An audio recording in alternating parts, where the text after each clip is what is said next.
안녕하세요. 저는 경기도 성남 단대 오거리에 살고 있는 40대 초반 여자입니다. 매년 어김없이 찾아오는 명절이 이번에도 코앞으로 다가오게 되자 작년 추석 때 겪었던 일들이 떠올라 사연을 신청하게 되었습니다. 2년 가까이 되는 시간이 지났지만 이 문제로 꼬리를 물고 해결되지 않은 문제가 하나 생겼어요. 시댁 집안에 문제가 생긴 건 동서가 저를 대하는 잘못된 행동들이 불화를 만들었고 점점 상황이 커지게 되자 참고 있던 시부가 결국 폭발을 하게 되었죠. 지금부터 제가 어떤 일을 겪게 되었는지 여러분들께 이야기를 풀어보도록 할게요. 저는 결혼 10년 차였지만 동서는 결혼한 지 1년밖에 안 된 신혼부부였어요. 저와 5살 차이가 나는데 동서 집안은 상당한 재력을 가지고 있어요. 남들이 말하는 금수저였죠. 반대로 저는 평범한 집안이었지만 그래도 부족함 없이 살아왔었습니다. 시댁 집안 또한 동서처럼 엄청난 부를 소유한 건 아니지만 중산층 정도는 될 것 같습니다. 동서 집안에선 당연히 시동생을 사위로 받아주지 않았어요. 워낙 재력 차이가 심하다 보니 여러 가지로 마음에 들어하지 않았었는데 결혼을 할 수밖에 없었던 결정적인 이유는 동서의 임신이었고 이 문제로 어쩔 수 없이 시동생과의 결혼을 허락받을 수 있었습니다. 그런데 워낙 잘 사는 집안에 장가를 가게 된 시동생은 동서와 살면서 삶의 질이 달라지게 되자 짧은 시간에 성격도 변해선 결혼 전에 봤었던 착한 모습은 전혀 찾아볼 수가 없었어요. 동서 또한 워낙 곱게 자라왔었기 때문에 시댁에 오는 것 자체를 별로 좋아하지 않았습니다. 워낙 삶의 질이 달랐던 동서의 태도는 가족 모두를 당황스럽게 만들었어도 환경이 너무 달랐던 터라 그냥 좋게 넘어갈 수밖에 없었어요. 그렇게 어찌어찌 1년의 시간이 지나는 동안 명절을 단 한 번도 보낸 적 없었던 동서와 시동생에게 얼굴을 봐야 할 것 같았는지 시모가 미리 시동생에게 전화를 했었는데 추석 명절 때에도 해외여행 계획이 되어 있다면서 시댁에 올 생각을 전혀 하지 않았습니다. 시동생은 항상 명절 때만 되면 제일 먼저 찾아와서 집안일을 도와줄 정도로 정말 착한 시동생이었는데 동서와 살면서 예전의 모습은 조금도 찾아볼 수 없을 만큼 다른 사람이 되어 있었어요. 시모가 전화를 했는데 망설이지 않고 시댁이 오지 않겠다는 말을 했을 때 가족 모두 상처를 크게 받게 되었죠. 시동생의 한마디에 너무 큰 충격을 받은 시모는 아무 말도 하지 못했고 눈시울이 붉어져 오길래 남편이 시모의 전화기를 빼서 큰 목소리로 한마디 했었지만 콧방귀도 끼지 않았어요. 동서가 시댁에 오는 걸 싫어한다면서 나중에 시간 될 때 자리 만들 테니 그때 식사나 같이 하자는 충격적인 말을 꺼내게 되었고 수화기를 통해 들려오는 시동생의 변해버린 모습에 저까지 당황을 했는데 남편은 결국 감정 조절을 하지 못하고 화를 터뜨렸어요. 너 결혼식 올리고 나서 지금까지 단 한 번도 가족 얼굴 안 본 거 알아? 도대체 뭐 하자는 거야? 돈 많은 집안에 결혼하니까 눈에 뵈는 게 없냐? 아, 무슨 말을 그렇게 해? 정신없이 살다 보면 얼굴 못 볼 수도 있는 거지. 이제 결혼한 지 1년 지났어. 누가 보면 10년간 얼굴 안 보고 산 사람들인 줄 알겠네. 출산도 했다며. 사진 한 장 딸랑 보내는 건 무슨 경우야? 너 정말 많이 변한 거 알아? 아무리 돈 많은 집에 장가를 갔다 해도 해야 될 도리는 하면서 살아야지. 무슨 도리? 가면 일밖에 더 해? 그리고 사진으로 내 아들 얼굴 보여줬으면 된 거 아니야? 우리 집에서 일해주는 아줌마들이 알아서 돌봐주기 때문에 도움 필요 없어서 부르지 않은 거고, 재영이가 우리 집안 식구들 오는 거 별로 안 좋아해. 나중에 여유 생겼을 때 식당에서 얼굴 보기로 했으니까 그냥 좀 기다리면 안 돼? 이리 좀 내놔봐라. 너 정말 엄마 얼굴 안 보고 싶어서 그런 거야? 지금 다들 얼마나 많은 상처를 받았는지 알아? 돈 많은 집안에 장가 가니까 이제 더 이상 가족은 필요 없다고 생각하는 거니? 너 왜 이렇게 많이 변한 거야? 엄마가 지금 너 때문에 얼마나 힘든 시간을 보내고 있는 줄 알아? 아이, 진짜. 거의 40 가까울 때까지 지긋지긋하게 얼굴 봤는데 고작 1년 안 봤다고 이러는 거예요? 저 신혼이에요. 재영이 만나서 인생 좀 즐기고 싶다는데 그게 배 아파요? 너 임마 지금 말 다 했어? 엄마는 네가 어떻게 살고 있는지, 어디 아픈 곳은 없는지, 결혼 생활은 잘하고 있는지 그런 것들이 궁금해서 얼굴 한번 보자고 하는 건데 그게 그렇게 잘못된 거야? 너 이번 추석 때 안 오기만 해봐. 그땐 조용히 넘어가지 않을 거야. 아버지가 지금 얼마나 화가 많이 나셨는지 알아? 여보세요? 아주버님, 제가 옆에서 전부 듣고 있었는데요. 말하는 게 좀 지나친 것 같아서 저도 할 말은 해야 될 것 같아요. 때 되면 꼭 얼굴 봐야 되는 거예요? 결혼해서 새 살림 차렸으면 하고 싶은 대로 하면서 살게 놔두면 되는 거지. 언제까지 이 사람을 어린애 취급할 건데요?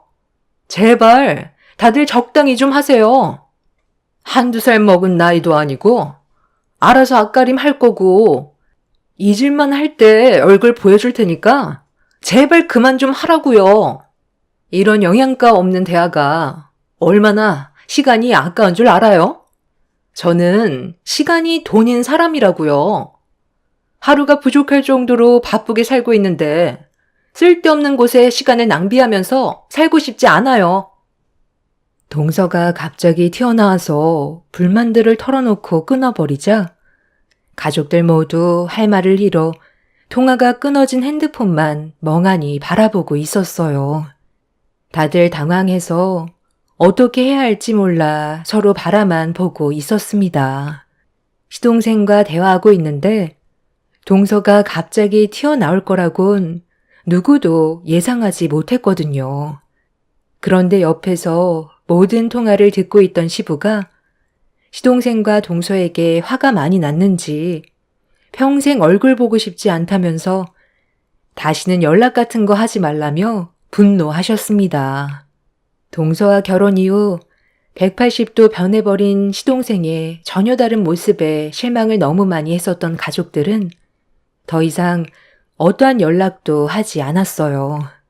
그날 이후 가족들은 정신적으로 많이 힘들었는지 예전과 다르게 분위기가 처져 있었고 시동생에게 연락이 올 거라는 기대조차 하지 않고 지냈었는데 명절 당일 가족 모두 모여 있는데 상당히 비싸 보이는 고가의 외제 차량 한 대가 대문 앞에 주차하더니 동서와 시동생이 차에서 내리고 있었습니다.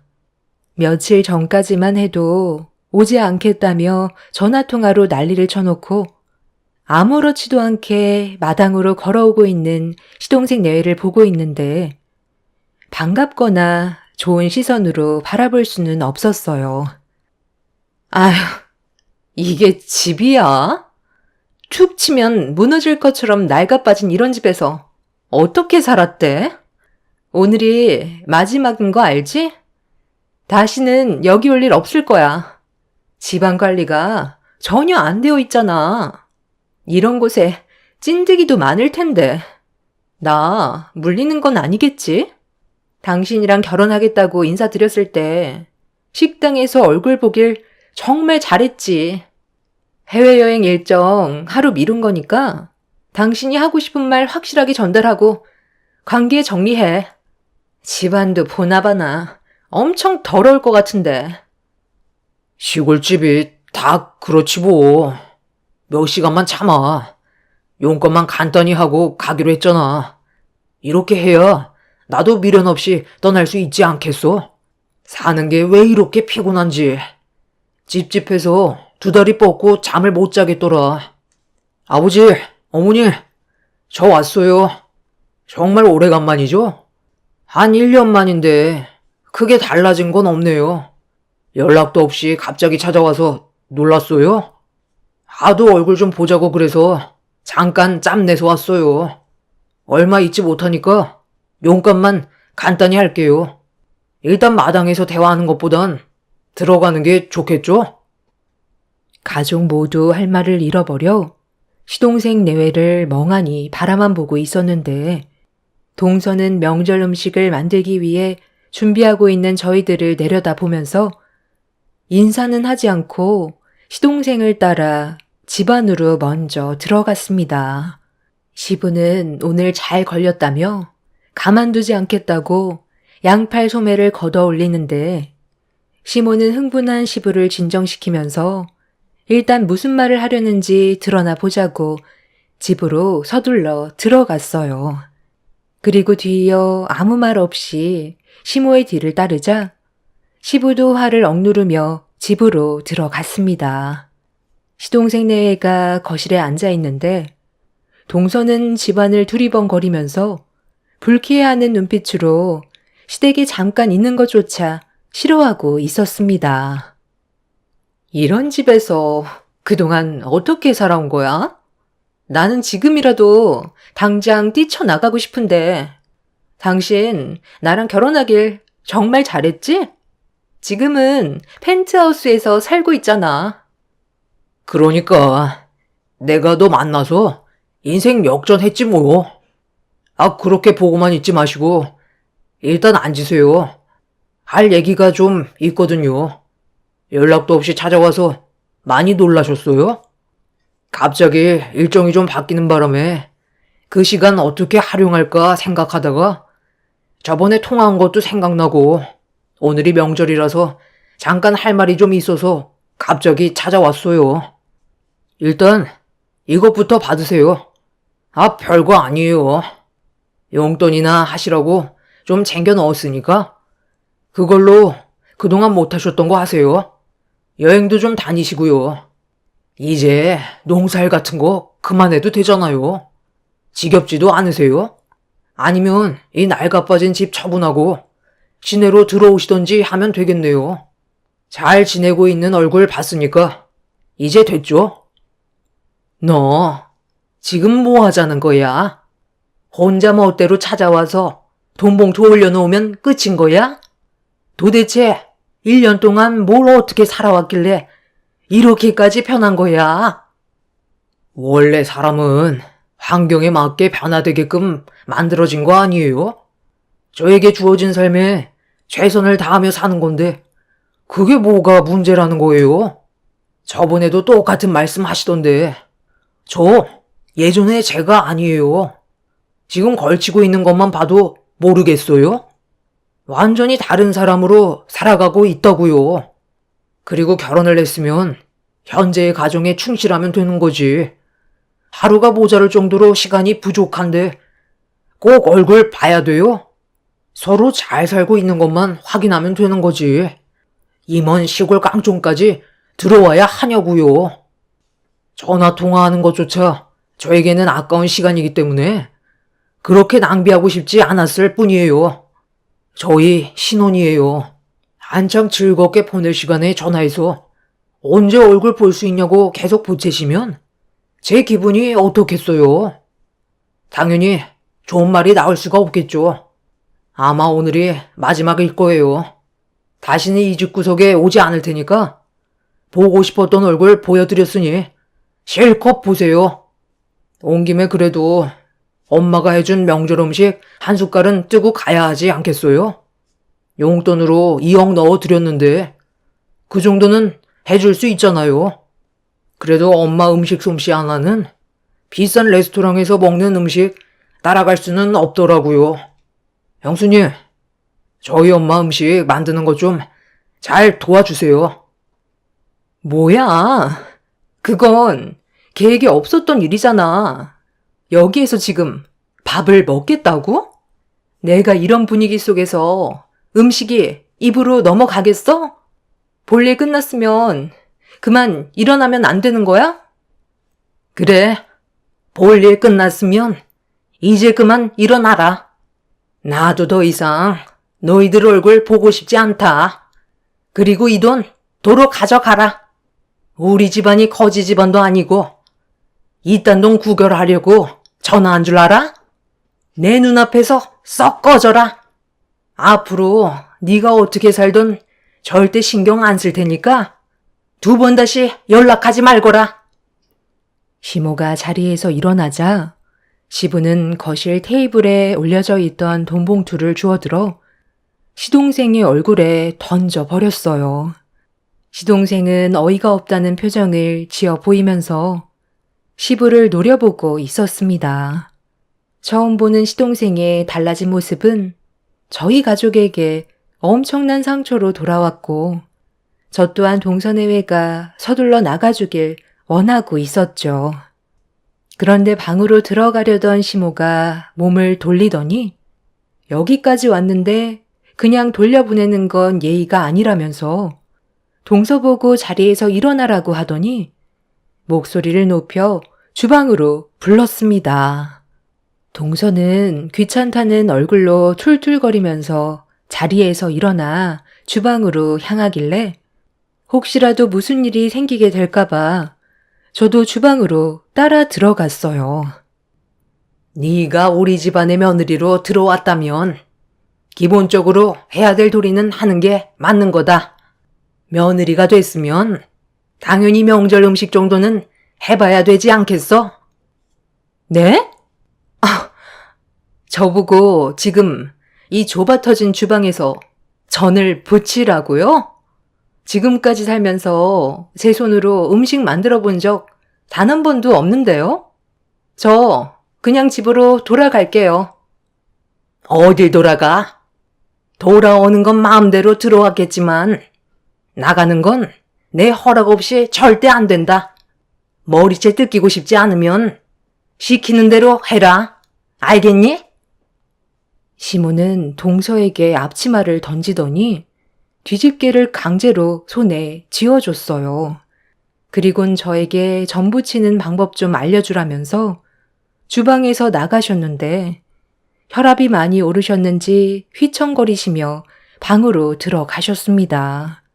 동서는 화가 잔뜩 올라온 얼굴로 흥분을 가라앉히지 못했고 시동생이 뭐 하는 거냐고 소리를 지르자 남편과 시부가 더 큰 목소리로 시동생에게 화를 냈어요.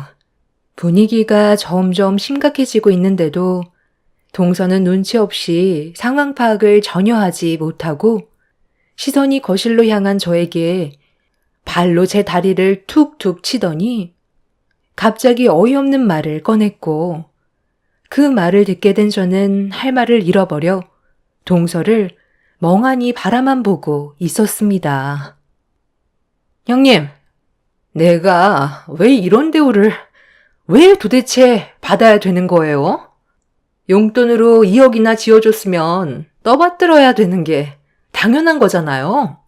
나보고 지금 전을 부치라는 게 말이 돼요? 그 애한테 듣기론 형님 월세 산다면서요?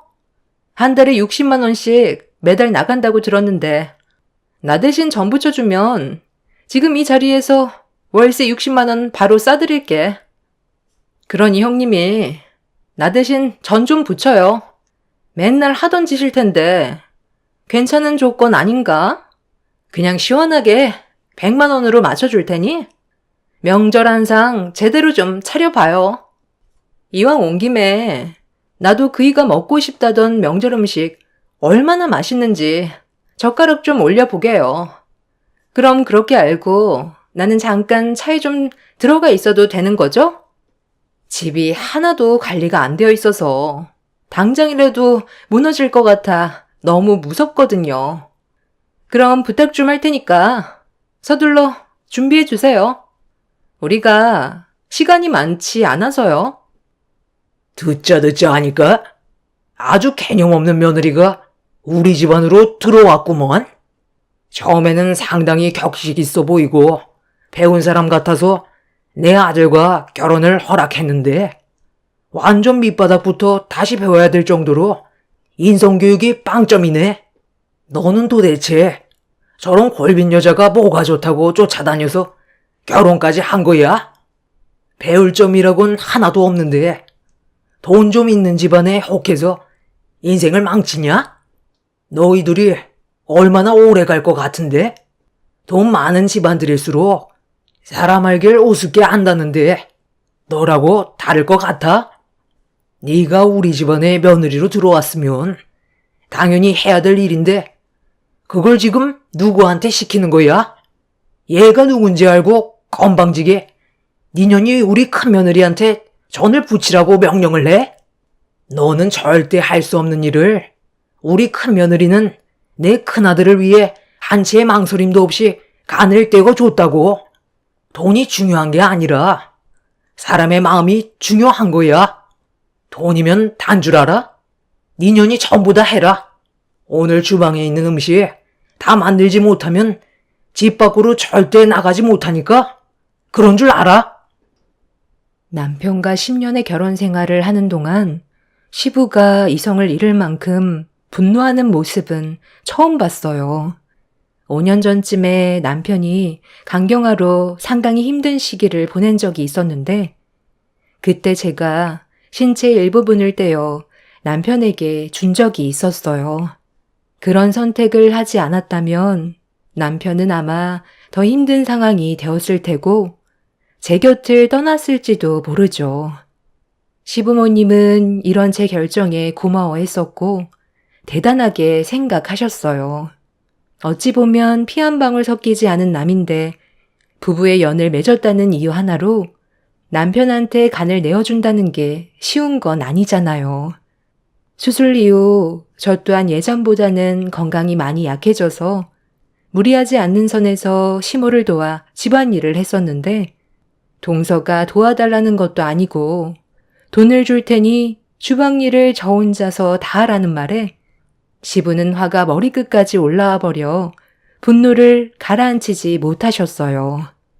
동서는 시부의 기에 눌려 어쩔 줄 몰라 하고 있었고 시동생은 동서한테 뭐라고 한마디 했다고 시부에게 온갖 막말을 퍼부었습니다. 결국 남편이 시동생의 얼굴에 주먹을 날렸고 시동생 또한 남편을 향해 주먹을 올렸습니다. 순식간에 아수라장이 되어버리자 방에 들어가 있던 시모는 시동생 내외한테 소리치며 다시는 어떠한 연락도 하지 말라고 밖으로 쫓아내 버렸어요.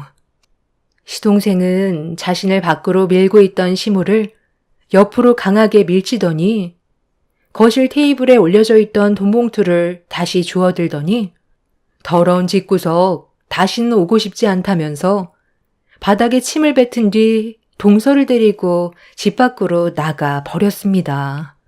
시동생에게 밀쳐져 옆으로 넘어진 시모는 오열을 했고 순식간에 벌어진 상황들에 정신적인 충격이 상당했는지 시부와 남편도 그 자리에 주저앉아 넋이 나간 얼굴을 하고 있었어요. 그렇게 한바탕 난리가 난 이후 시동생 내외에게는 일절 연락 한 통이 없었어요. 그런데 해가 지나 다음 설 명절에 저희 가족들끼리 조용하게 지내고 있었는데 갑작스런 전화 한 통이 엄청난 충격을 가져오게 되는 일이 있었습니다. 난리를 치고 떠난 시동생이 동서와 잘 먹고 잘 사는 줄 알았는데 그와 전혀 반대되는 삶에 놓였다는 걸 알 수 있었어요. 시동생의 건강에 적신호가 켜졌고 도움을 요청한 시동생의 한마디에 시부는 조금의 망설임도 없이 전화를 끊어버렸습니다. 절대로 도와줄 일 없을 거라고 말은 그렇게 하셨지만 눈동자는 현재의 상황이 상당히 혼란스럽다는 걸 보여주고 있었습니다. 시동생은 충격적이게도 신장암으로 이미 심각해질 정도까지 문제가 커진 상태였어요. 서둘러 기증을 받지 않는다면 돌이킬 수 없을 정도로 안 좋은 몸 상태를 가지고 있었습니다. 알고 보니 신장이 90% 이상 망가질 때까지는 통증이 나타나지 않아 건강상 알아차리기가 힘들다는 걸 알 수 있었습니다. 두 개의 신장 모두 암으로 인해 새 기능을 잃은 상태에서 급하게 항암 치료를 시작하게 되었다는 말을 듣게 되었죠. 불과 몇 달 전까지만 해도 저희 가족들에게 대들며 소리치던 시동생이 신장암으로 항암 치료를 받고 있다는 소식을 접하게 됐을 땐 너무 큰 충격이었어요. 그런데 더 큰 문제는 여기에서 끝나지 않았습니다. 시동생이 병에 걸리게 되자 동서 집안에서는 사기 결혼이라고 시동생에게 이혼 소송을 진행했어요. 결혼한 지 얼마 되지 않아 벌어진 일이기 때문에 동서 집안에서도 난리가 난 상태였습니다. 이혼을 무르기 위해선 서둘러 신장을 이식받는 방법밖에는 없는데 동서의 집안에서는 금전적인 도움을 일절 주고 싶지 않다면서 등을 돌려버렸고 이 문제로 인해 시동생이 시부에게 도와달라고 전화를 했던 거였습니다. 시부모님은 그래도 자식이라고 시동생의 건강 상태가 어떤지 확인해 보기 위해 병원을 찾아갔는데 저희가 보게 된 시동생의 모습은 상상 이상으로 심각해 보였어요. 가족들과 등을 돌렸으면 잘 살 것이지. 왜 이런 곳에서 누워 있는 거야?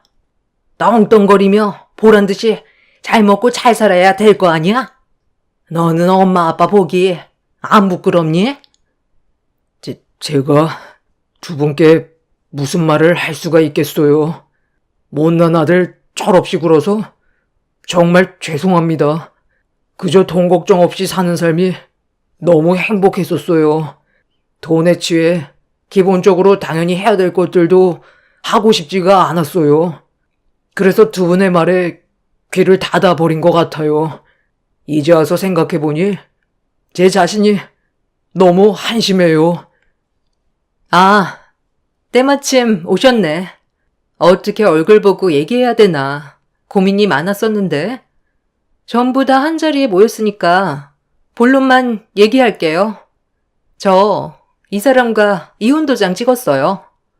지금도 진짜 화가 많이 나지만 그래도 제가 사랑했던 사람이고 잠깐 같이 살면서 정도 많이 들었기 때문에 조용히 넘어가 주는 거니까 저한테 감사해야 될 거예요.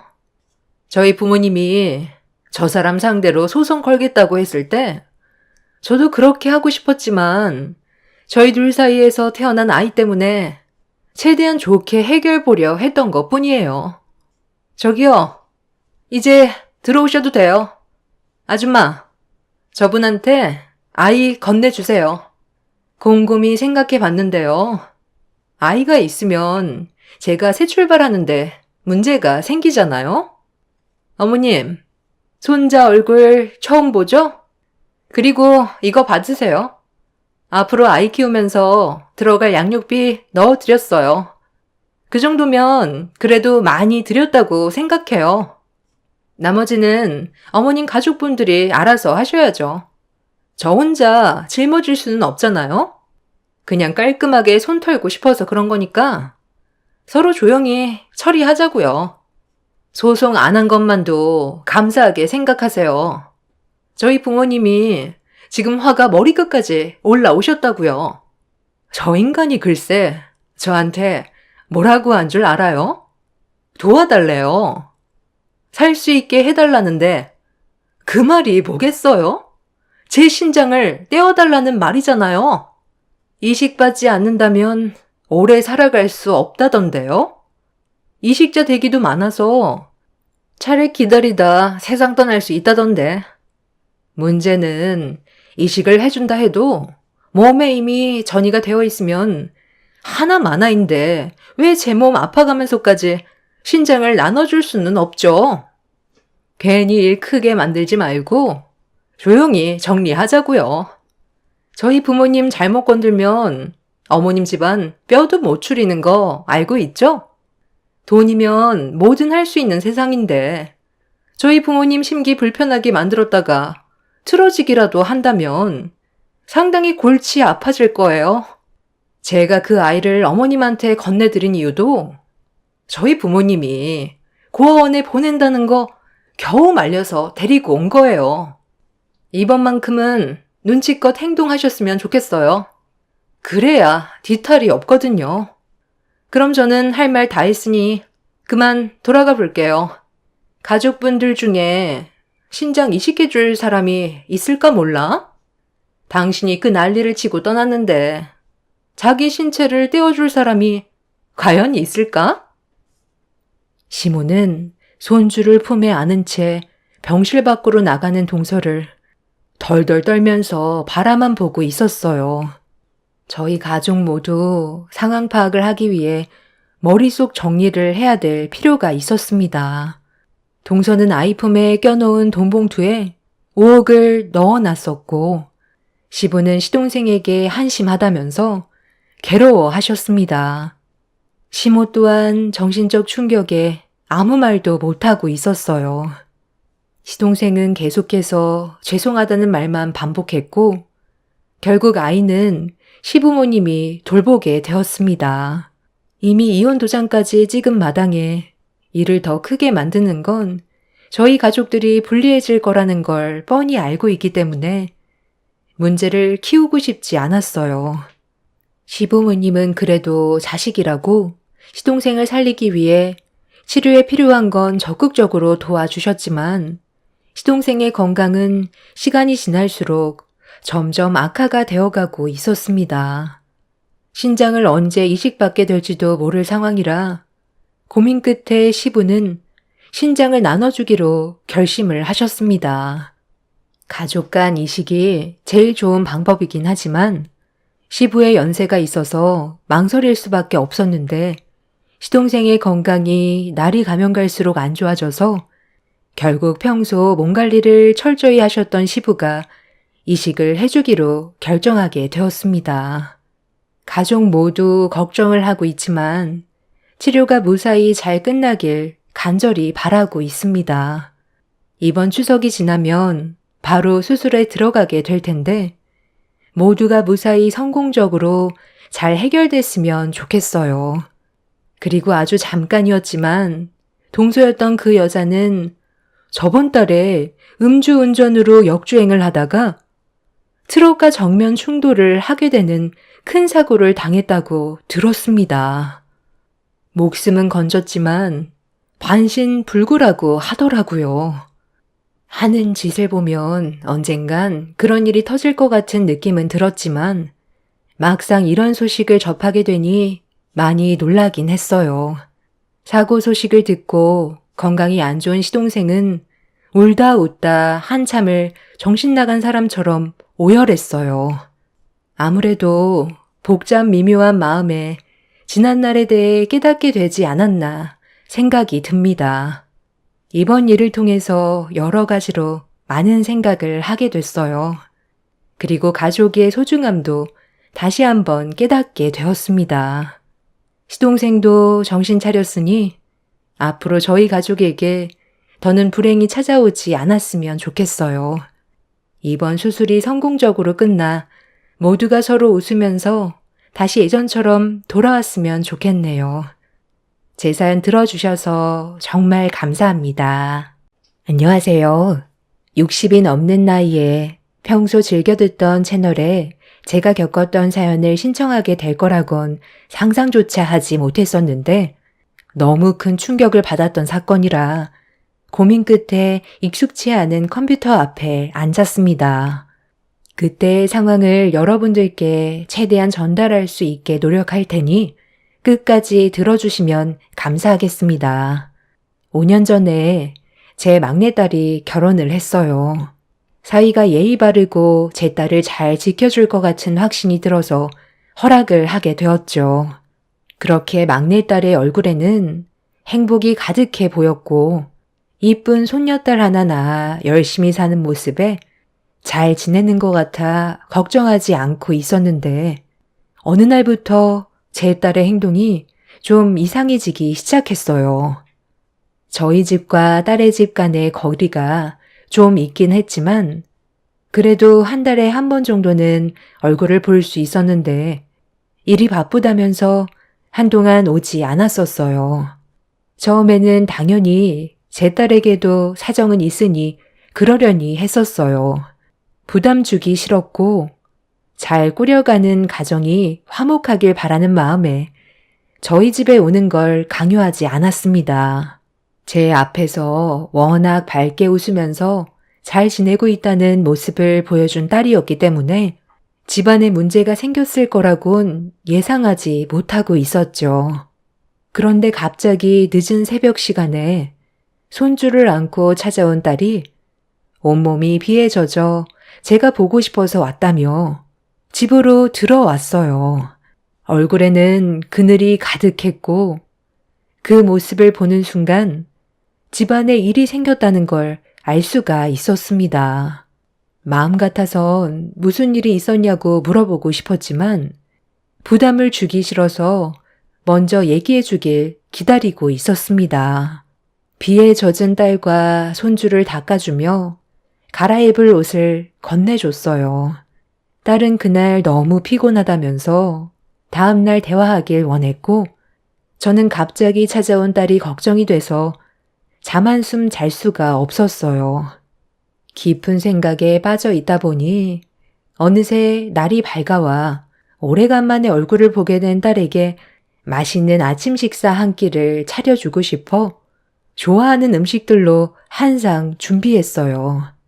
제 딸은 언제 깼는지 조용히 제 옆으로 다가와 미소 띤 얼굴을 보이길래 아무것도 물어보지 않고 일단 자리에 앉혔습니다.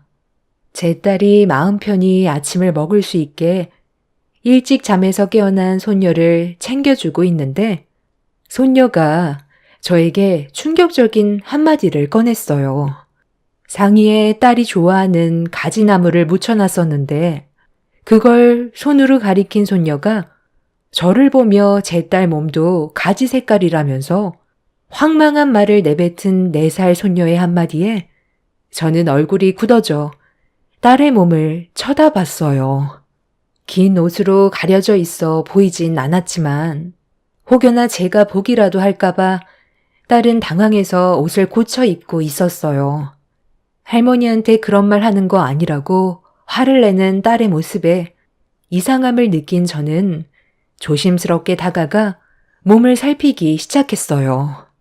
그리고 그런 저를 저항하며 몸을 웅크리는 딸의 모습에 더 큰 불안함을 느끼게 되었고 그렇게 딸의 몸을 확인하는 순간 너무 놀라 그 자리에 털썩 주저앉아 버렸습니다. 아무 말도 하지 못한 채 고개를 떨구고 있는 딸의 모습을 본 저는 눈물을 흘리게 되었고 침착성을 잃어버린 상태로 어떻게 된 거냐며 소리를 질렀어요. 한참 동안 아무 말도 하지 못했던 딸은 갑자기 닭똥 같은 눈물을 펑펑 흘리더니 모든 상황들에 대해 솔직하게 털어놓았습니다. 그래도 제 딸에게 항상 관심을 가진다고 생각했었는데 제가 모르는 게 너무 많았어요. 저는 그냥 껍데기만 엄마였지 제 딸이 어떤 어려움이 있는지 전혀 알지 못했습니다.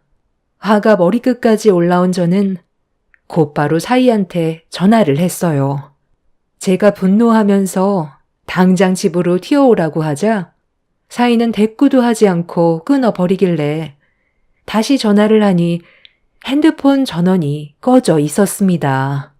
평소에 알던 사위가 아니라는 걸 알게 되면서부터 머릿속이 너무 복잡해져 어떻게 상황을 정리해 나가야 할지 모르겠더라고요. 그만큼 저에겐 너무 큰 충격이었죠. 그렇게 하루 종일 딸이 받은 상처를 어루만져 주었고 늦은 저녁이 되어서야 사위가 저희 집으로 찾아왔습니다. 저는 현관문을 열고 들어온 사위를 보자마자 뺨에 손을 올려 버렸어요. 고개가 돌아간 사위는 어이가 없다는 듯한 표정을 지어 보이면서 저를 강하게 바닥으로 밀쳐냈습니다. 그리곤 한마디도 하지 않던 입을 열었어요. 아, 나 지금 뭐 하시는 거예요? 다짜고짜 제 얼굴에 손을 올리면 좋은 반응이 나오겠어요? 최대한 조용히 연희 데리고 가려 했는데 왜 저를 나쁜 놈으로 만드는 거죠? 몰라서 물어? 너, 내 딸 몸에 저거 뭐야? 왜 저렇게까지 해놓은 거냐고? 나도 지금까지 살면서 내 딸 몸에 손 한 번 댄 적 없었는데 사람을 처지경으로 만들어? 아, 그 상처요? 그래서 뭐 어쩌라는 건데요? 맞을 짓을 했으면 마땅히 그에 따른 대가를 치러야 되는 건 당연한 건데 그게 뭐 잘못됐어요? 너 내가 쓸데없는 짓 하지 말라고 분명 경고했을 텐데 한동안 집에 처박혀서 나오지 말라고 말하지 않았어? 아직 네가 정신을 못 차린 것 같은데 오늘 갈 때까지 한번 가볼까? 내가 한바탕 난리를 쳐야 되겠냐고. 개념도 없는 게 눈치까지 없네. 뭐하고 있어? 빨리 짐 챙기지 않고 안 갈 거야? 내가 그 집구석에 왜 들어가? 다시는 들어가지 않을 거니까 다시는 찾아오지 마. 우리 관계 이미 끝난 거 아니야? 너는 지금 내 모습을 보고도 죄책감이 없니? 네가 말귀를 알아듣고 내가 시키는 대로 해줬으면 이런 일은 없었겠지. 누가 쓸데없이 고집을 부리래? 그래서 나랑 이혼이라도 하게? 당연한 거 아니야? 너랑 이혼할 건데 뭐하러 그 집구석에 다시 들어가? 나 그동안 정말 많이 참았어. 너 때문에 내가 얼마나 큰 상처를 받았는데. 그러니까 이초부터 내가 해달라는 대로 그냥 했으면 이런 일은 생기지 않았잖아. 돈 좀 달라는데 왜 지갑을 열지 않아서 사람을 미쳐버리게 만들어? 돈 없다고 몇 번이나 말해. 네가 전부 다 털어가서 먼지밖에 안 나온다고. 그리고 맨날 말로만 마지막이라고 해놓고 돌아서면 그때뿐이잖아. 자네가 이렇게까지 쓰레기인 줄 알았으면 절대 둘의 결혼 허락해주지 않았을 거다. 당장 무릎 꿇고 내 딸에게 용서를 구하지 않는다면 평생 후회하게 해주겠네. 후회요? 나 참. 저보고 이 사람 앞에서 무릎 꿇고 용서를 구하라고요? 제가 왜 그렇게 해야 되는 거죠? 맞을 짓 했으니까 다 당한 건데 그게 잘못된 건 아니잖아요. 쓸데없는 기대하지 마시고 장모님은 그냥 가만히 계세요. 그러다 장모님까지 다치는 수가 있어요. 일을 크게 만들고 싶은 거예요? 마지막 기회야. 지금 여기에다가 당장 1,000만 원 입금시켜. 분명 마지막 기회라고 했어. 오늘 내가 이 집구석에서 난리치는 거 보고 싶지 않으면 해달라는 대로 해주는 게 좋을 거야. 내가 눈이 돌아버리면 어떤 사람이 되는지 네가 겪어봤지? 주아 앞에서 나는 나쁜 아빠의 모습을 보여주고 싶지 않다고. 그러니 입금해. 사위는 이상한 노름에 빠져 있었어요. 제 딸과 결혼 전부터 하고 있었는데 그 사실을 숨긴 채 몰래 하다가 큰돈을 한번 딴 적이 있었나 보더라고요. 홀짝이라는 노름인데 홀인지 짝인지 맞출 때마다 그에 따른 배당금이 올라가고 투자한 금액이 곱절로 계속 올라가는 그런 시스템이었습니다. 저도 처음 들어보는 그런 노름이라 전체적으로 이해는 못하지만 하여튼 사이놈은 5천만 원을 따서 제 딸에게 지어준 적이 있었나 보더라고요. 결혼 전부터 해왔다고 하니까 잃은 것도 있을 테니 큰돈을 지었다고 생각하지 않았던 딸은 돈을 저축하면서 그만 손을 털길 원했지만 사위는 큰돈을 손에 넣었을 때의 희열을 잊지 못했는지 제 딸 몰래 또다시 핸드폰을 붙잡고 있었어요. 이 문제로 부부싸움을 한두 번 한 적이 아니었다는 걸 뒤늦게 알게 된 저는 이성을 잃고 당장 돈을 내놓으라며 집안의 물건을 사정없이 때려 부수는 사이의 행동에 결국 그 자리에서 사돈한테 전화를 걸었습니다. 제 딸이 받은 피해에 대해 사돈 집안도 알아야 될 것 같았어요. 그리고 뒤이어 경찰의 도움을 받아 집을 아수라장으로 만들어버린 사이를 경찰서로 데리고 가자 사돈분들이 숨을 헐떡거리면서 경찰서로 들어왔습니다. 아니, 지금 이게 뭐 하는 짓입니까?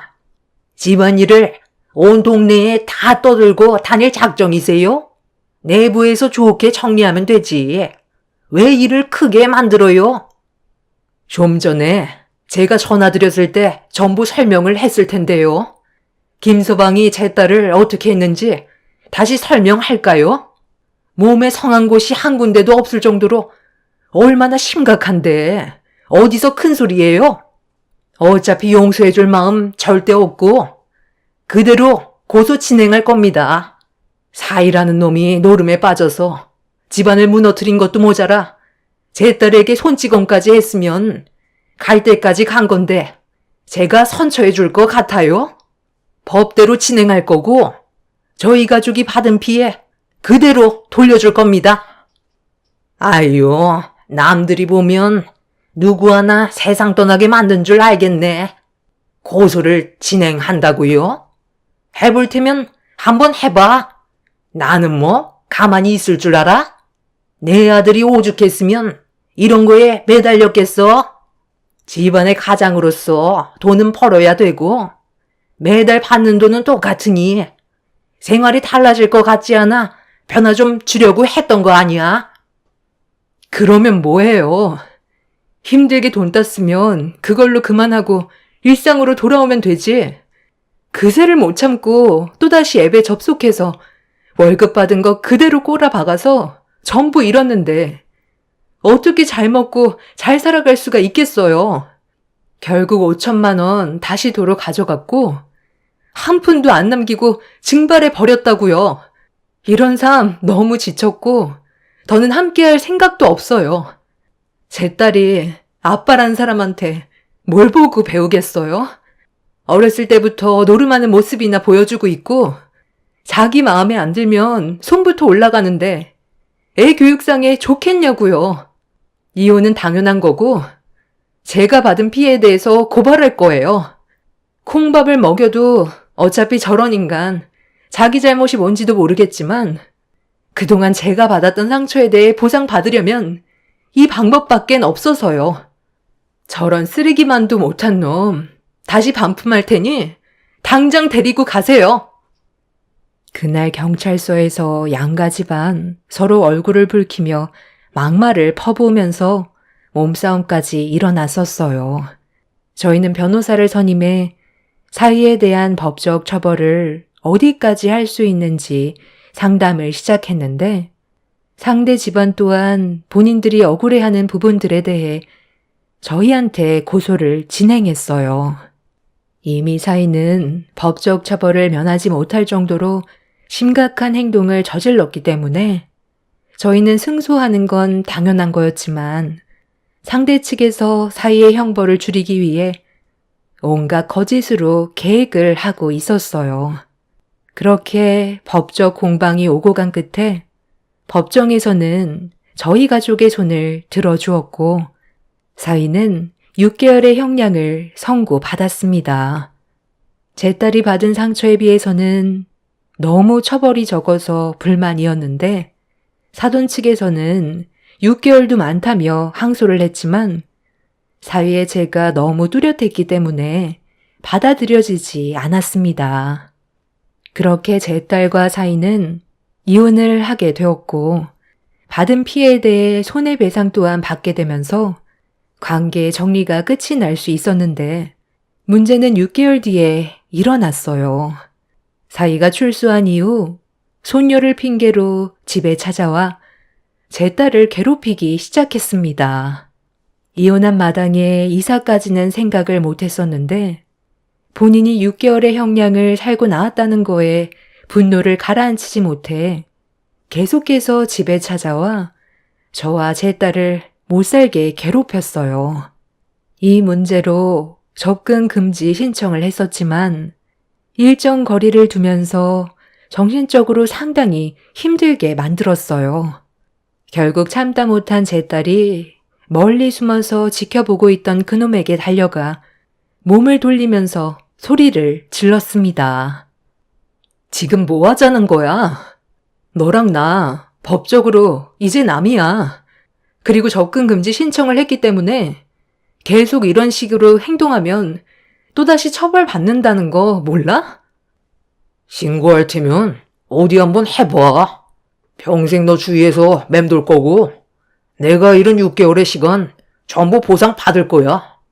순순히 물러날 줄 알았나 본데 나는 너를 절대 용서하지 않을 거라고. 우리 주아가 조금도 아빠 얼굴 보고 싶어 하지 않아? 아무리 친자 포기 각서를 받아냈다 해도 아빠의 존재는 사라지지 않거든. 도대체 왜 이렇게까지 하는 건데? 그냥 너는 너대로, 나는 나대로 각자 인생 살면 안 되는 거야? 이렇게까지 해서 너한테 남는 게 뭔데?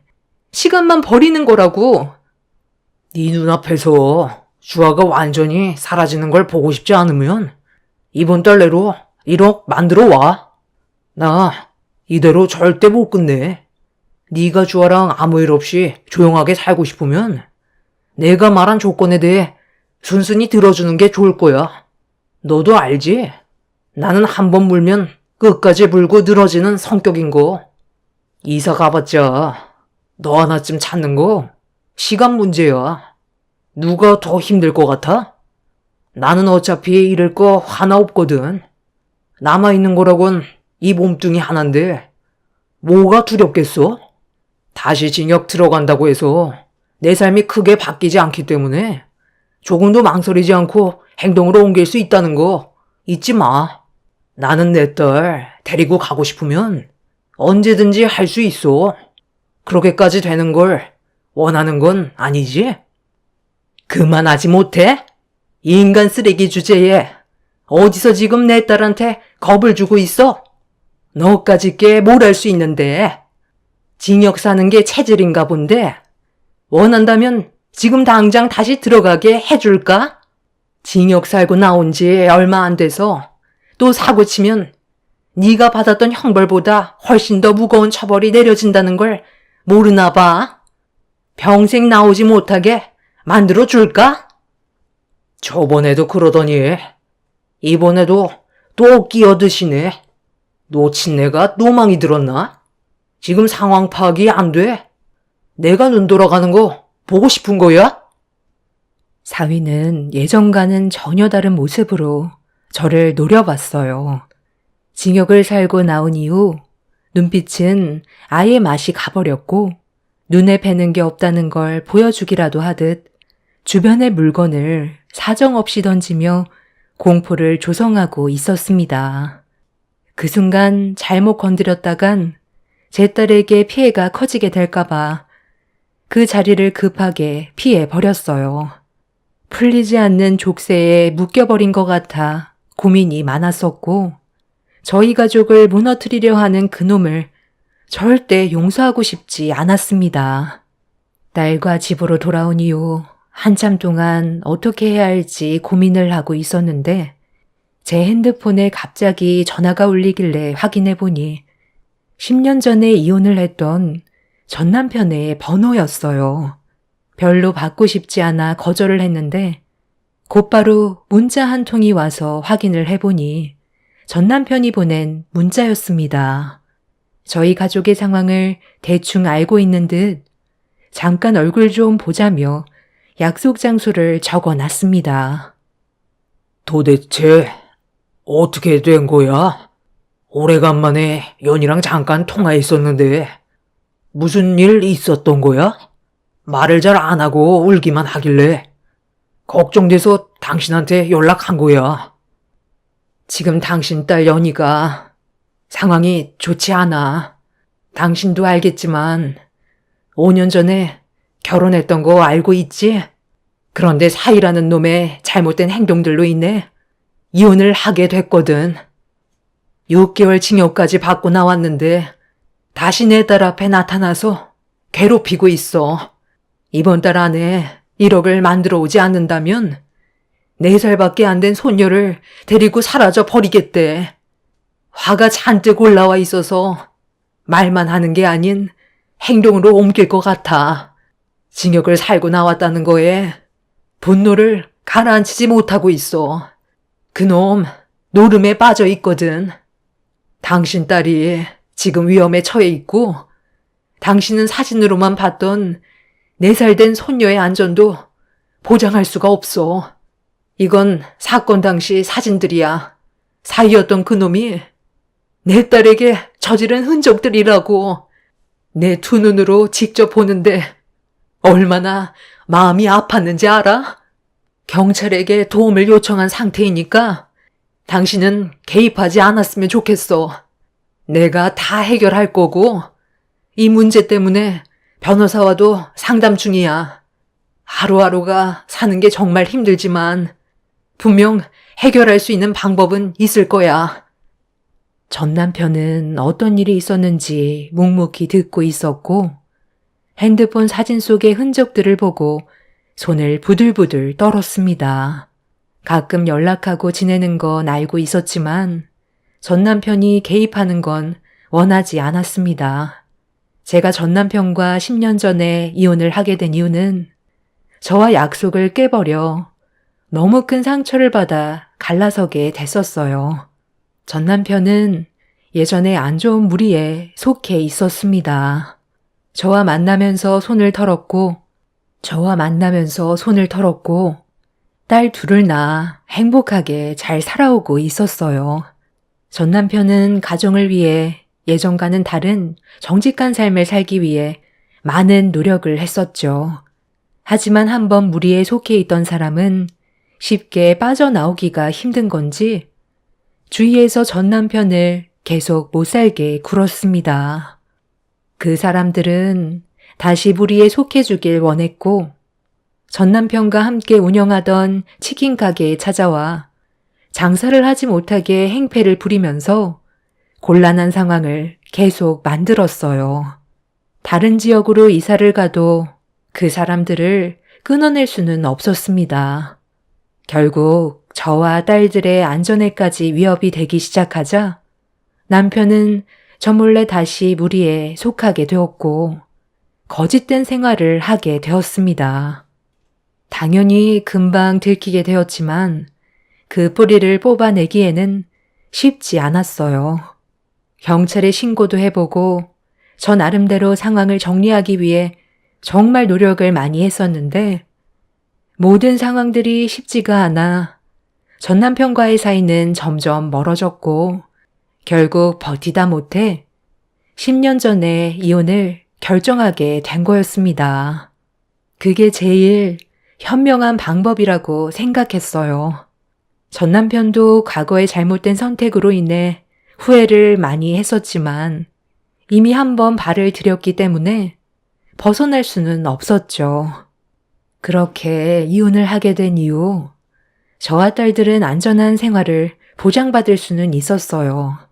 그렇게 전 남편과 헤어지고 나서 변호사와 상담받으며 문제를 해결하기 위한 방법을 찾고 있었는데 어느 날 전 남편이 저에게 전화를 해서 따로 불렀습니다. 그런데 그 자리에는 전 사이가 함께 자리하고 있었어요.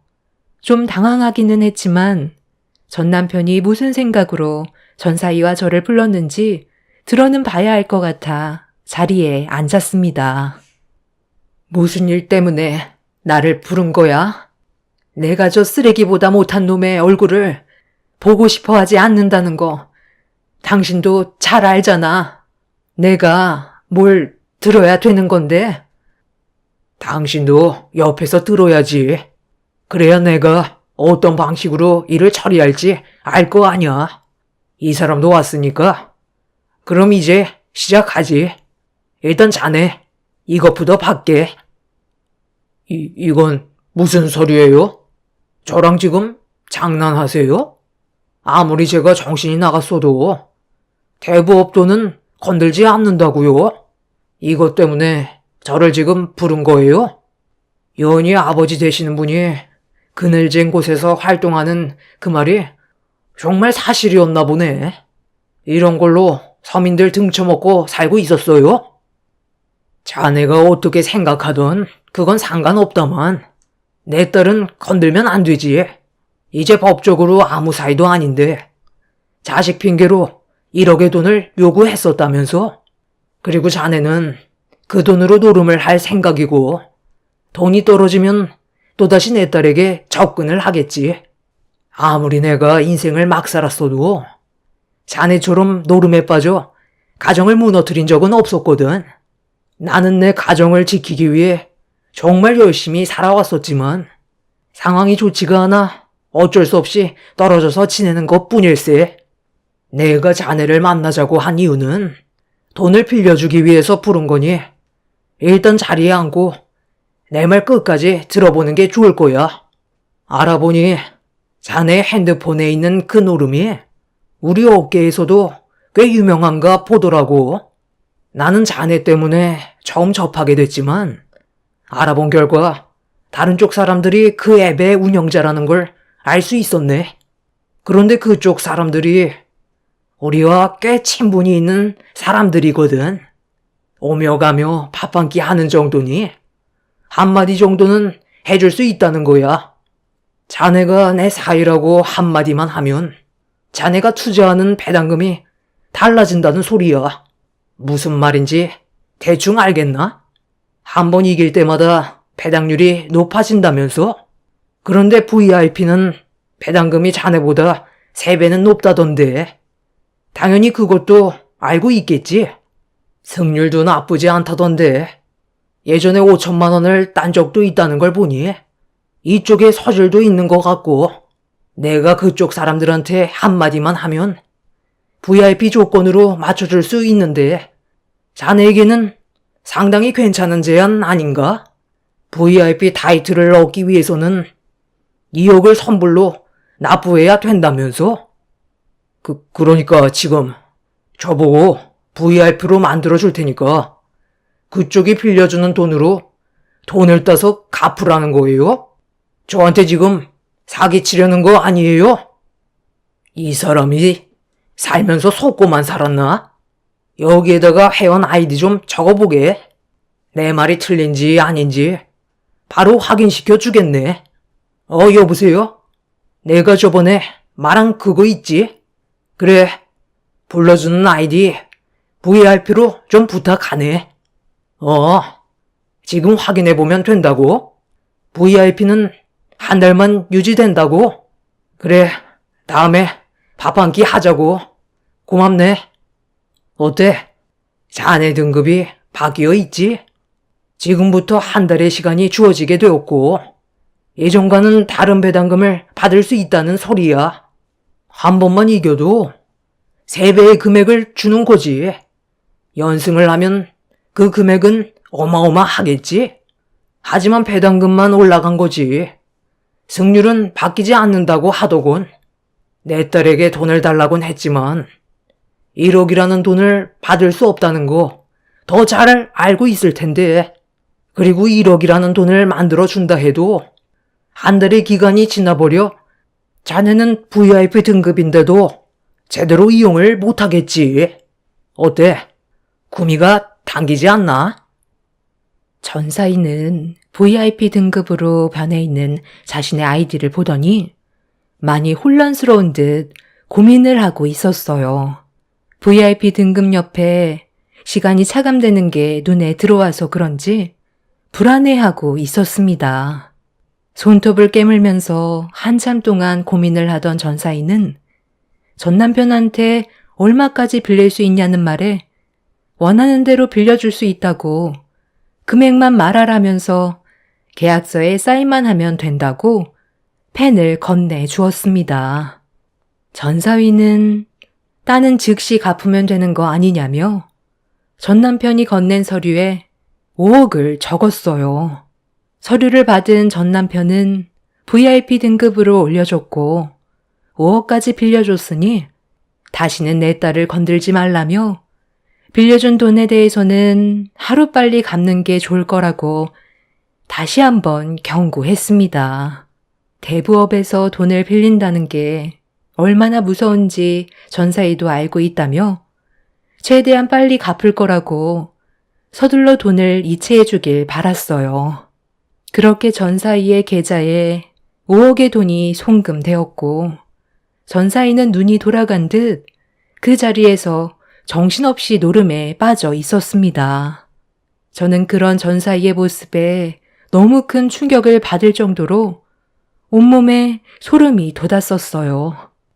6개월의 기간 동안 징역을 살고 나와서 그런지 그동안 참고 있었던 걸 한 번에 풀고 있었습니다. 그 모습을 보고 있는데 전 남편이 볼 일이 끝났으니 자리에서 일어나자며 저를 데리고 밖으로 나왔어요.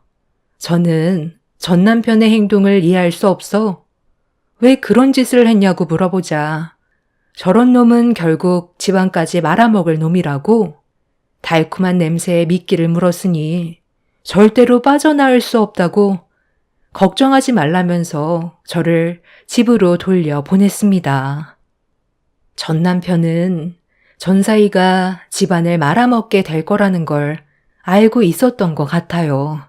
그리고 그날 이후 전사이는 빌려준 5억의 돈을 전부 잃게 되었고 눈덩이처럼 빚이 불어난 그 돈을 감당하지 못한 전사이는 결국 전 사돈들에게 손을 벌려 살고 있던 집까지 전부 처분하게 되었습니다.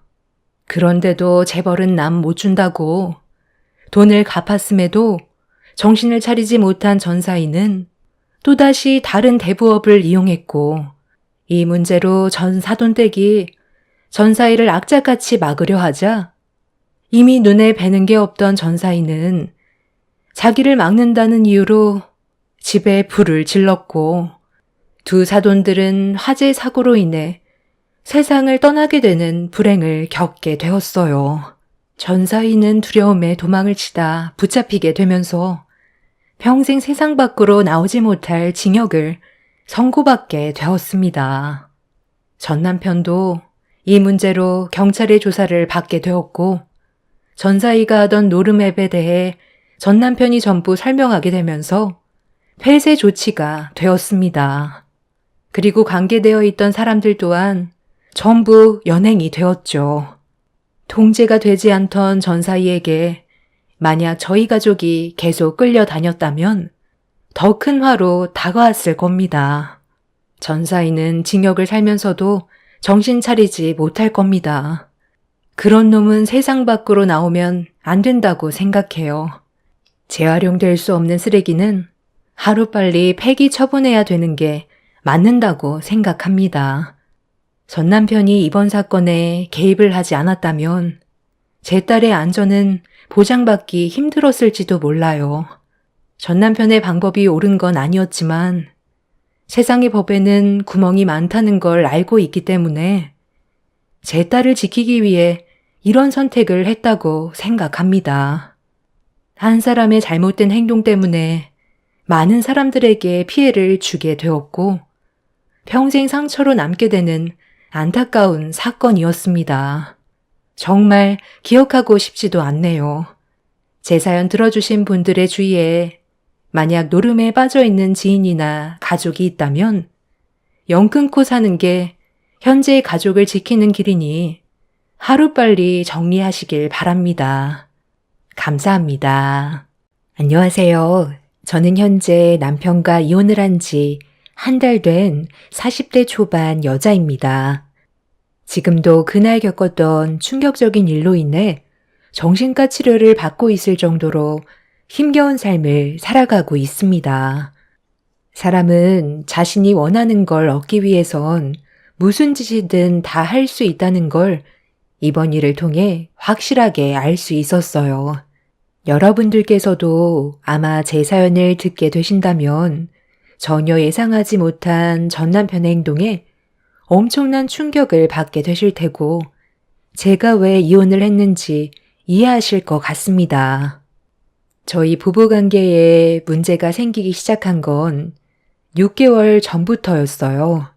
그 전부터도 좋은 관계는 아니었지만 그래도 그렇게 나쁜 건 아니었는데 언제부터인가 상당히 예민한 반응을 보이더니 매 순간마다 항상 저에게 짜증을 냈어요. 저도 사람이기 때문에 상처를 받게 되는 건 당연한 건데 남편은 상처를 받든 말든 그런 건 전혀 상관하지 않았습니다. 갑자기 변한 남편의 성격에 적응이 되지 않았던 저는 도대체 왜 그러는 건지 이해할 수 없어 대화로 풀어나가려 했지만 남편은 자신의 속마음을 전혀 표시하지 않았어요. 이유를 알지 못하니 하루하루가 답답할 뿐이었습니다. 어떻게 해야 할지 몰라 여러 가지 방법으로 남편의 기분을 풀어주려 많은 노력을 했었죠. 하지만 돌아오는 건 언제나 차갑고 상처되는 말밖엔 없었어요. 이런 문제가 반복이 되다 보니 저 또한 지칠 대로 지쳐버려 더는 상대조차 하지 않았습니다. 어쩔 때는 아이도 없는데 그냥 이혼해버릴까? 이런 생각이 떠나지 않을 정도로 남편한테 너무 큰 실망을 했어요. 이런 심각한 부부관계에 제가 버틸 수 있었던 건 시모가 항상 저를 딸처럼 대해주셔서 남편이 서운하게 해도 그냥 넘길 수 있었습니다. 하지만 날이 가면 갈수록 남편의 지나친 행동은 저를 점점 지치게 만들었어요. 결국 이 문제로 인해 시모 옆에서 대판 싸우게 되었고 제 입에서 이혼 얘기까지 나와 버렸습니다. 차라리 당신이랑 이혼하는 게 좋겠어. 나 이렇게는 도저히 못 살아. 요즘 나를 왜 못 잡아먹어서 안달인데? 잘못한 것도 없는 나한테 화를 내는 이유가 뭐야? 네가 그냥 내 옆에 있는 거 자체가 짜증이 나는 걸 어떻게 아냐? 너도 싫고 병들어 움직이지 못하는 우리 엄마도 짜증이 난다고. 도대체 언제까지 이렇게 살아야 되는지 모르겠어. 정말 지긋지긋하다고. 너는 하는 행동 모든 게 답답하고 엄마는 맨날 죽겠다는 소리를 입에 달고 있으니 내 기분이 어떻겠어? 어머님이 건강이 안 좋으시니까 당연한 거지. 그리고 어머님이 이렇게 된 게 누구 때문인데? 네가 술을 마셔도 적당히만 먹었으면 이런 일은 없었을 거라고. 몸조차 가누지 못할 정도로 퍼마시고 집으로 걸어오다가 아들 걱정된다고 밖에서 한참 동안 기다리신 어머님이 술 취한 너를 발견하고 서둘러 걸어갔는데 달려오는 차와 부딪힐 뻔했던 거, 어머님이 뛰어들어서 네가 목숨을 건질 수 있었던 거 기억 안 나? 그런데 방금 뭐라고 그랬어? 너를 낳아주고 목숨까지 구해줬는데 병들어서 짜증이 난다고? 정말 제정신이 아니구나. 어머님 다리 저렇게 된 거 평생 잘못을 뉘우치며 살아도 모자랄 판에 어디서 큰 소리야. 내가 언제 구해달라고 그랬어? 엄마가 자의적으로 선택해서 일이 이렇게 된 것뿐이잖아. 그래서 뭐 어쩌라는 건데? 이미 한쪽 다리 없는 거 내 다리라도 떼서 붙여주면 되는 거야? 나는 엄마가 이 세상에서 하루빨리 사라져줬으면 좋겠어. 엄마 때문에 되는 일도 하나 없다고. 차라리 그때 그냥 떠나지 그랬어. 저는 더는 남편의 버릇없는 행동을 들어줄 수가 없어 시모가 보는 앞에서 얼굴에 손을 올려 버렸어요. 뺨을 맞게 된 남편은 본인도 화가 치밀었는지 제 뺨에 손을 올렸고 상황이 심각해지자 시모는 힘든 몸으로 남편한테 기어가 발목을 잡은 뒤 눈물을 흘리시면서 나중에 후회하지 말고 저한테 잘해야 된다며 괴로워하셨습니다. 교통사고로 인해 시모는 한쪽 발을 잃게 된 이후 함께 생활하게 됐었는데 여러 가지로 불편한 점들이 많아지게 되자 남편은 그런 삶이 싫었는지 불만은 날이 갈수록 더 심해지고 있었어요. 서로 계속 얼굴을 붉힌다면 결국 남는 건 상처밖에 없기 때문에 저와 시모는 최대한 좋게 지내려고 정말 많은 노력을 했었지만 달라지는 것도 없었죠. 집 밖으로 뛰쳐나간 남편의 뒷모습을 보면서 앞으로 어떻게 살아야 할지 너무 걱정이 됐었어요. 시모는 모든 게 본인 탓이라며 힘들어했고 저는 그런 시모를 위로하며 남편이 예전의 모습으로 다시 돌아올 수 있을 거라고 안심시켜 드렸지만 저 또한 남편 때문에 정신적으로 너무 힘이 들었어요. 어떻게 해야 할지 몰라 괴로웠고 하루빨리 이런 불안한 생활이 끝나길 간절히 바라는 것 말곤 제가 할 수 있는 건 아무것도 없었어요. 그렇게 남편과 저는 안 좋은 관계를 계속 유지하면서 힘든 날들을 보내고 있었는데 어느 날 남편이 짐을 챙기고 있길래 뭐 하는 거냐고 물어보니 그동안 자기가 했던 행동들에 대해 뉘우치는 게 많다면서 시모가 교통사고가 난 이후 다리를 잃은 것 때문에 정신적 충격이 너무 커서 힘들었었다는 말을 했어요. 그리고 앞으론 행복하게 살고 싶다며 함께 여행을 가기 위해 준비 중이라고 갑자기 변한 모습을 보이길래 저와 시모는 당황해 아무 말 없이 남편을 바라만 보고 있었습니다. 짐을 전부 싼 남편은 소파에 앉아있는 시모를 안아들어 밖으로 나가 차에 올려 태우길래 너무 놀라 화를 내게 되었죠. 어머님이랑 내 의견은 아무 상관없다는 거야? 왜 이렇게 막무가내로 행동하는 건데? 계획도 없이 떠나는 게 어디 있어? 끝까지 당신 멋대로 할 거야? 너는 필요 없으니까 빠져. 엄마랑 나랑 단둘이 여행 떠날 거야. 하루라도 잔소리 안 하는 날이 없지? 이번만큼은 방해하지 마. 내가 원해서 하는 거니까. 네가 어머님을 어떻게 챙길 건데? 장애가 생기신 이후 단 한 번도 돌봐드린 적 없었잖아. 이건 옳은 방법이 아닌 것 같으니까 충분히 상의하고 우리 관계 어느 정도 정리가 된 다음 서로 마음이 진정이 됐을 때 다시 계획하는 게 좋겠어. 어머님도 이런 기분으로 여행을 떠나고 싶어 하실 것 같아? 제발 내일에 방해 좀 하지 마. 엄마랑 여행 좀 가겠다는데 네가 뭔 상관이야?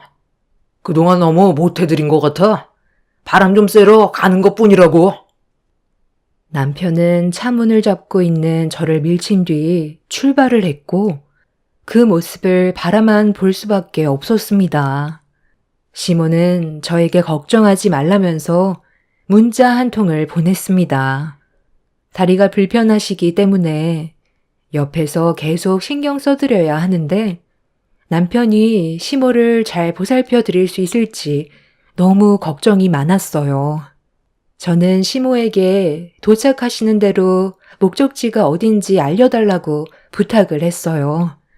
그렇게 시모와 문자로 대화를 주고받고 있었는데 어느 순간부터 연락이 되지 않더라고요.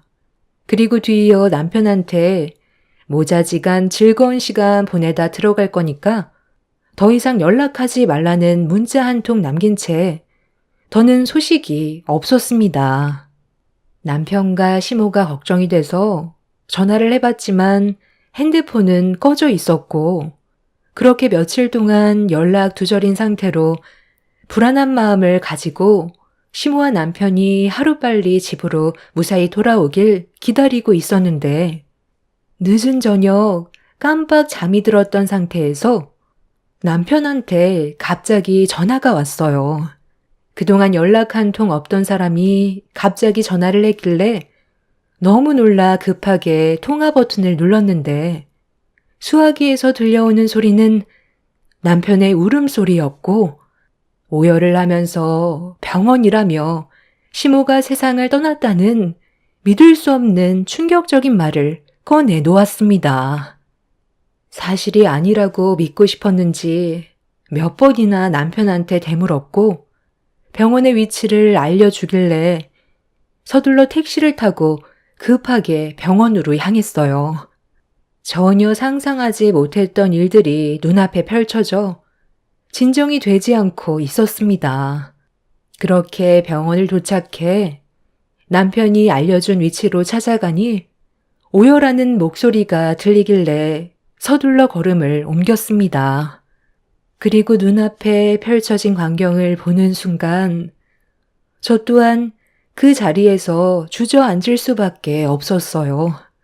하얀 천으로 뒤덮여 있는 시모를 보게 되었고 형체를 알아볼 수 없을 만큼 온몸이 화상을 입은 상태로 굳어져 있었습니다.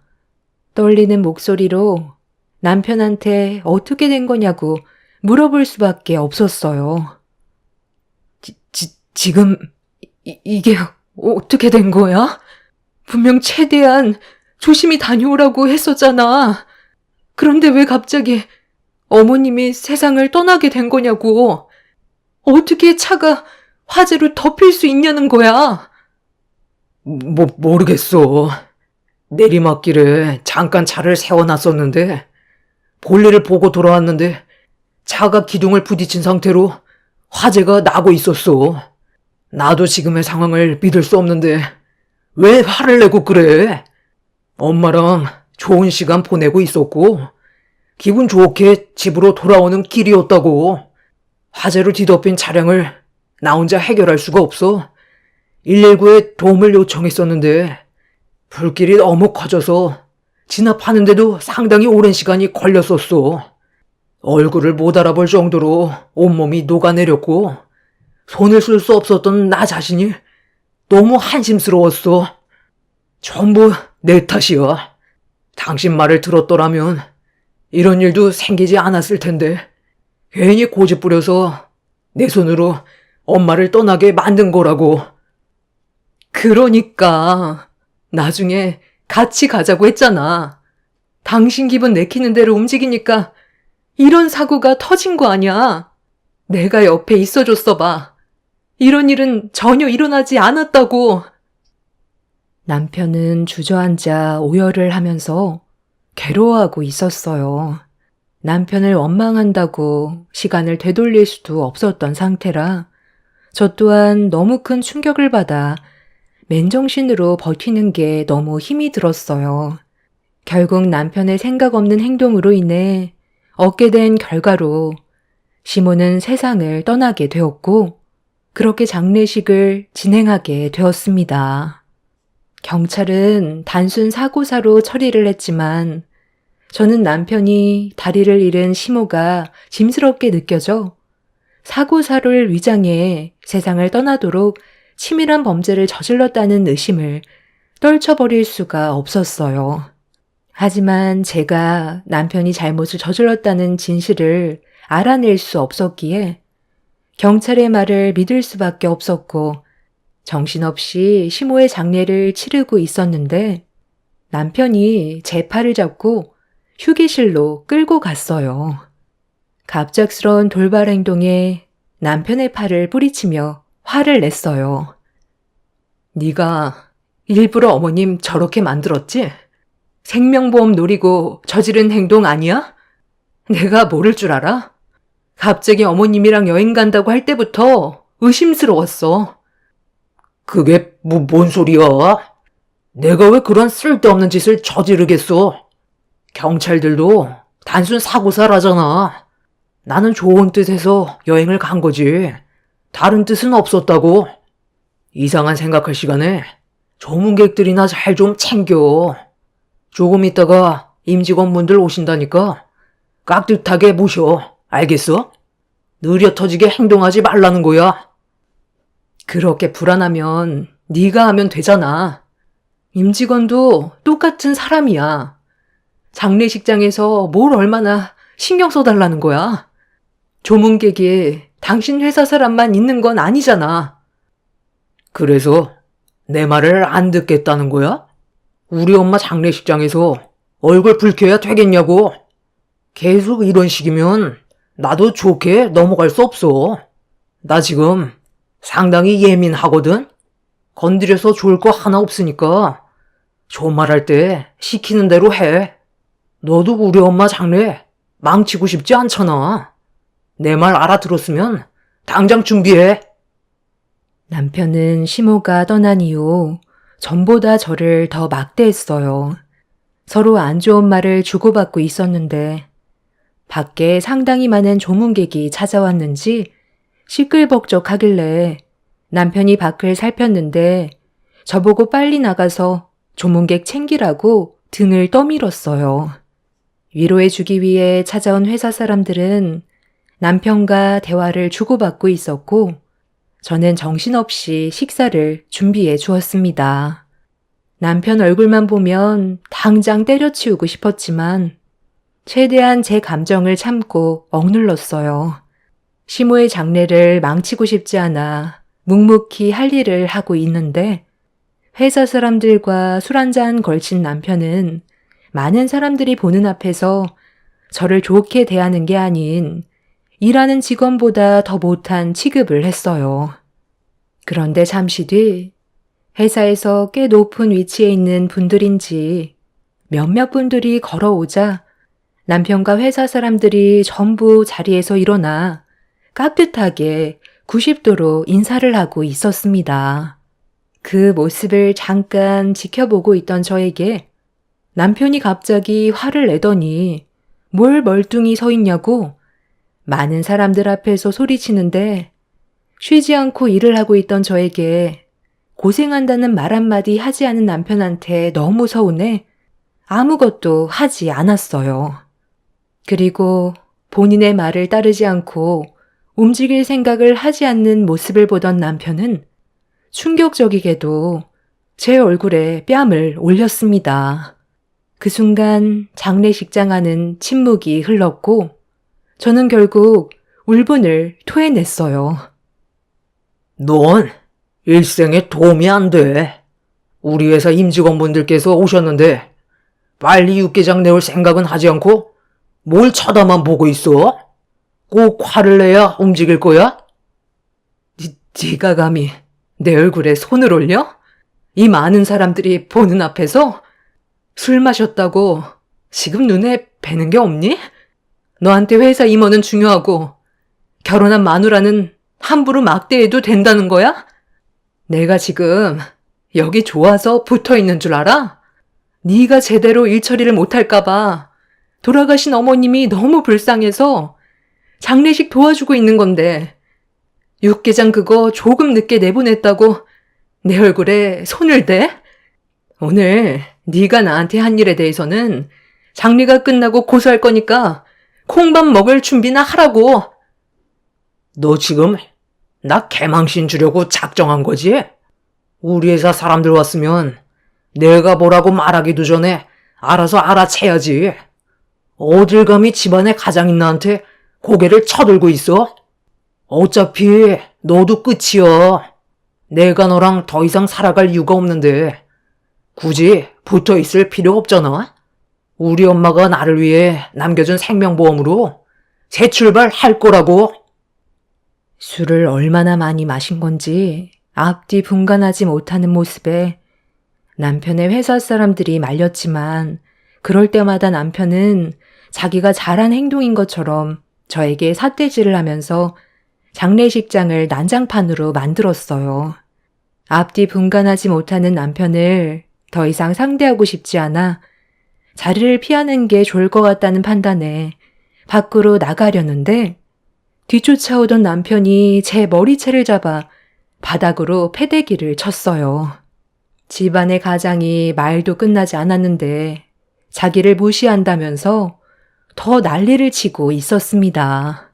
더는 사람으로 취급해줄 필요 없을 것 같아 남편의 뺨을 사정없이 올려친 뒤 장례식장을 빠져나오려 신발을 신으면서 우리 관계는 정말 끝이라고 소리를 치는 순간 계단에서 누군가 천천히 걸어 내려오고 있었어요. 그런데 한 사람은 누군가에게 부축을 받고 있었습니다. 그 광경을 제 두 눈으로 목격하자마자 입을 다물지 못했고 장례식장 안에 있던 많은 사람들은 수군거리기 시작했습니다. 부축을 받으면서 내려온 사람은 충격적이게도 세상을 떠나신 시모가 온전한 몸으로 저를 바라보고 계셨어요. 아가야, 나 살아있다. 세상 떠나지 않았다고. 지금 여기서 뭐하고 있는 거니? 빨리 돌아가자. 저 정신 나간 놈은 이제 내 아들이 아니다. 경찰에 신고했으니까 곧 우리를 도와주러 올 거야. 내가 지금 어디서 오는 길인 줄 아니? 저놈이 글쎄 나를 깊은 산속 창고에 가둬두고 말도 안 되는 일을 저지르고 있었다고. 네가 장례를 치르고 있는 걸 보니 벌써 저놈이 해선 안 될 짓을 했나 보다. 엄마가 이건 사람이 할 짓이 아니라고 끝까지 말렸는데 결국 이를 저질러? 엄마, 도대체 여긴 왜 온 거예요? 제가 그곳에서 지낼 수 있게 모든 걸 마련해 놨었잖아요. 몇 달만 고생하면 우리한테 큰 돈이 들어오는 건데 전부 망치면 어떡해요? 이게 지금 무슨 말이야? 어머님이 살아 계신 것도 충격인데 방금 뭐라고 그랬어? 큰 돈이 들어오니까 몇 달만 고생하면 된다고? 그럼 너는 돈 때문에 이런 일을 저질렀다는 거야? 우리가 먹고 사는데 부족한 것도 아니고 빚도 하나 없이 그동안 금전적으로 여유 있게 살아왔었잖아. 도대체 뭐 때문에 살아계신 어머님을 세상 떠나게 만든 거냐고. 보험금으로 뭐 할 생각이었어?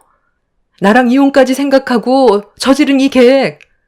네가 원하는 게 있으니까 이런 일을 벌였을 거 아냐? 남편의 머릿속에 계획한 일이 틀어졌는지 말을 이어나가지 못했고 주춤거리면서 저와 거리를 두기 시작했어요. 남편이 도망을 치려 하자 시모를 부축해 주고 있던 한 사람이 남편을 붙잡으라고 지시를 내렸고 같은 회사에 소속되어 있는 높은 분이었는지 그분의 한마디에 많은 직원들은 남편을 에워싸 붙잡고 있었습니다. 알고 보니 시모를 부축해준 사람은 남편의 회사 대표였어요.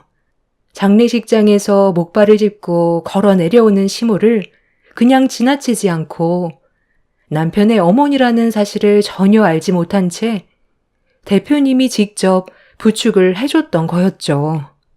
그리고 한동안 저와 연락이 닿지 않았을 때 남편이 무슨 일을 저질렀는지 전부 다 알고 있었던 시모가 남편이 왜 이런 행동을 했는지 대신 설명을 해줬습니다. 남편은 저와 시모 몰래 절대 해선 안 될 신생 코인에 손을 댔던 일이 있었는데 한순간에 엄청난 돈을 끌어모을 수 있다는 사람들의 소문만 듣고 전 재산을 탈탈 털어 잘못된 투자를 했다가 빚을 지게 된 거였어요. 수습하기에는 금액적으로 너무 크다 보니 해결할 수 있는 방법을 혼자서 찾다가 시모가 생명보험에 가입이 되어 있다는 사실을 알고 보험금을 빼돌릴 고민을 하고 있었는데 때마침 남편 눈앞을 지나가는 한 노인이 시모와 체격도 비슷한데 같은 쪽 다리 하나가 없는 노인을 발견하게 되었고 그때부터 치밀한 계획을 하게 되었던 거죠.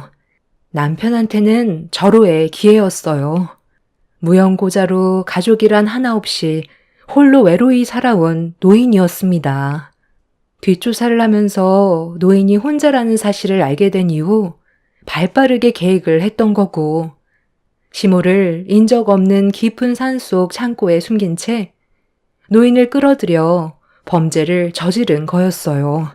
차량 화재로 인해 온몸이 녹아내렸고 한쪽 다리가 없는 모습에 시모가 아닐 거라고는 전혀 의심을 하지 않았습니다. 남편은 장례식장에서 들어오는 부의금과 시모의 생명보험으로 많은 돈을 잃어 손해를 봤던 금전적인 부분을 회복시키려 했던 거였어요. 그런데 더 충격적인 건 남편이 시모를 창고에 두고 왔을 때 일이 잘못되면 돌아올 수 없을지도 모른다는 말에 시모는 보험금만 챙기고 2번 다시 찾아오지 않을 것 같은 느낌을 지울 수가 없어 빠져나오려고 창고 안에 있던 도구로 낡은 문을 쉬지 않고 내려치자 문이 열렸고 힘겹게 사람들이 있는 곳까지 걸어 내려올 수 있게 된 거였어요. 시모는 남편이 벌써 일을 저지르지 않길 바라고 경찰에 신고를 한 뒤 집 근처에서 제일 가까운 장례식장을 찾았는데 때마침 저와 마주친 거였고 남편이 이미 범행을 저질렀다는 거에 괴로워하셨습니다. 옆에서 이 말을 듣고 있던 남편 회사의 대표는 자기를 낳아준 부모를 깊은 산속에 고려장할 생각이었냐고 생명보험금에 눈이 멀어 절대로 해선 안 될 짓을 저질렀다며 손에 잡히는 건 전부 남편을 향해 집어 던졌고 손에 들린 시루떡으로 남편의 얼굴을 세차게 올려쳤어요. 대표님, 잠깐만요. 제 말 좀 들어보세요. 뭔가 오해가 있는 것 같은데요. 제가 보험금만 노릴 생각이었다면 무연고자 노인네를 이용하진 않았겠죠. 저는 생명보험금만 받으면 저희 엄마는 다시 모시고 올 생각이었어요. 아무리 쓰레기라 해도 저를 낳아준 엄마를 해할 정도로 바닥은 아니라고요.